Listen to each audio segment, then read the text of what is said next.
Kanyang gobyerno matino at maayos. Wala naman akong nakita ginawa niya maayos. Gusto ibig sabihin silang dalhin lang. Hindi ho.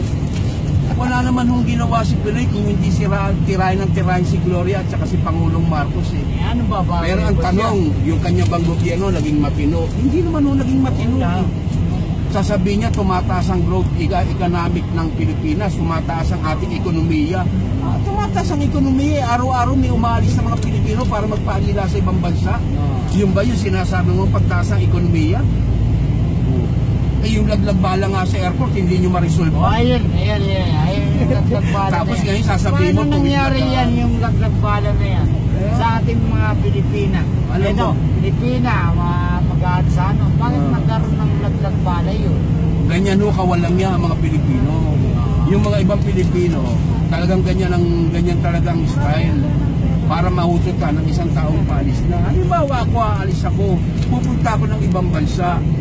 Dahil sa kagustuhan ko makaalis ka, gadagwag may istorbo, gagawaan ako. Siyempre, pag ginawaan ka ng katarantaduan dyan sa airport, siyempre hindi ka makakaalis. Makipilitan ka ngayon makipag-areglo.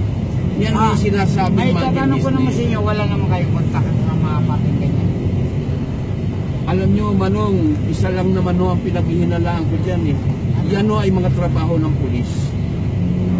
Sino ba namamahala sa airport, di ba ho? ABSICOM. Ano ba ang ABSICOM, di ba pulis? Ano ba yung MBI?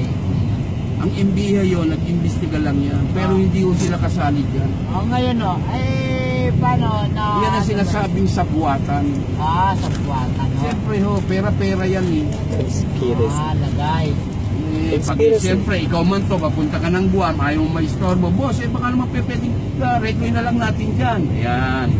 O sige, meron ka pa 5,000 dyan para wala nang asuntuan. O sige boss, ito 5,000. Nasanay sila na nasanay ng ganyan. Hanggang sa ngayon lumaki na yung issue.